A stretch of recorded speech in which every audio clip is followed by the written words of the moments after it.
We all know that an ache or an injury is never fun. And part of your goal is probably to get rid of as many of those issues as you can. As I mentioned in the book, though, we're not trying to make ourselves perfect so that nothing ever happens, because that is impossible. In the real world we live in, sometimes someone might run into you with their car. You might trip over a Lego and twist your ankle. Random stuff might happen. Sometimes you might train a little too hard or move not quite the right way and you tweak something. We're going to try to be as resilient and resistant to that as we can, but it pays to know some things you can do after something like that happens. As I mentioned in the book, small, slow, gentle movements can be a great way to start to reintroduce signals to your tissues that help you then start to create the response of healing that you want. So let's do an example.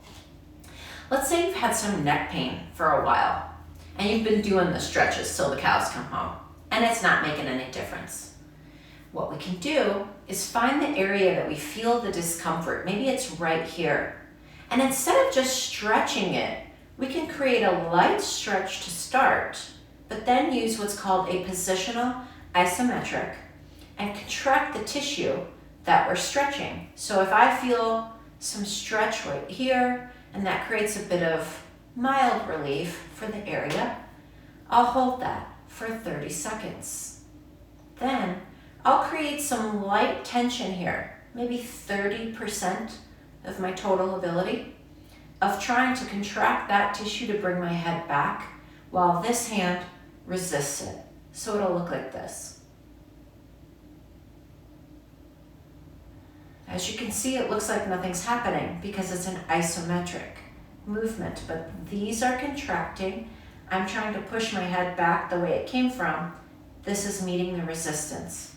And I might do that for 10 seconds and then relax. And maybe I can go a little further into my stretch, or maybe change the angle or line of tension on that tissue just a little bit, and then hold there. And then I might try it again to press my head into my hand to contract these tissues here.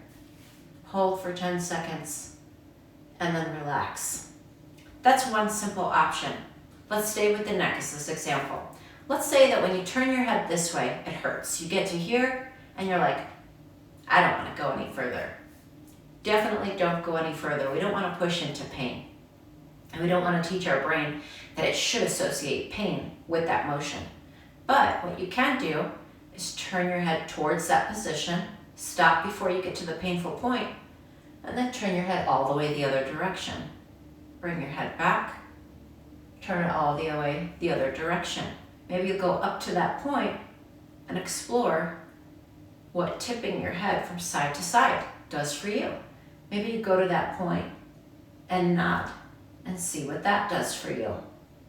Remember, different signals create different responses. Things that can look so similar have just enough difference that they might create something useful for your body to start getting towards that point of recovery that is perfect for what you need. Next, let's take a look at something like the knees. Maybe your knee hurts a little bit, or it feels just kind of strainy and not so good, or you have an old injury that you feel like you never recovered from. Again, after you've cleared yourself with your doctor, you're sure you don't have pain that concerns you, and you're taking on your plan. These are some things you might consider exploring with your knee to find those low-level, gentle movements that may work for you. Remember, the key here is, does it work for you? The key is not do these 5 exercises. It's explore, explore, explore. Experiment, experiment, experiment. Curate and find the ones that work for you. Work for you meaning it doesn't exacerbate pain. There's no pinching. There's no bad sensations, like you can feel that it's a bad sensation.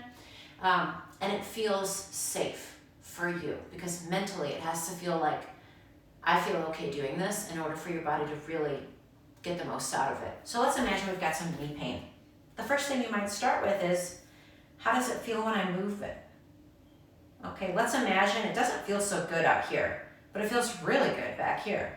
Okay, well maybe I'll do a bunch of this today and just work it through its range of motion like that. And if it starts to feel a little better to go a little further, I'll go a little further. do? Let's extend the leg out. How does it feel to squeeze everything in my leg? That feels fine. Okay, cool, I could do that. Put that on the list of things I could do. Okay, how does it feel to curl my toes? Okay, that feels fine. Cool, another one I can do. Okay, what about how does it feel to take my ankle and flex it up as high as I can? Feels good. Okay, so far so good. That's pretty cool.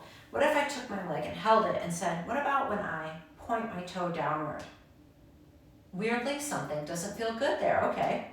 If that doesn't feel good, we'll say, we're going to skip that one for right now. You could put your foot on the ground and try to move your ankle in and out, inversion and eversion. If you do that, you're like, I can do that a little, but not a lot. I wouldn't want to really rock it around like I'm doing here. A little bit would be good. Okay, cool. I could do a little bit. I'll keep it nice and slow and controlled. Great, that's on the list. Okay, I've just gone through several things to find, wow, some movements that I can do. And as I taught you in the book, it's so important to find what you can do, because not only does it help with signals and responses, it also helps mentally. It helps you feel like you're in control, like you are moving forward, and like you have things you can do. It also helps you feel like I'm not frail. I might be injured right now, but I'm not frail. And I can find things I can do, and I can get back to where I want to go. Okay, you can do this, really you can, with any part of your body.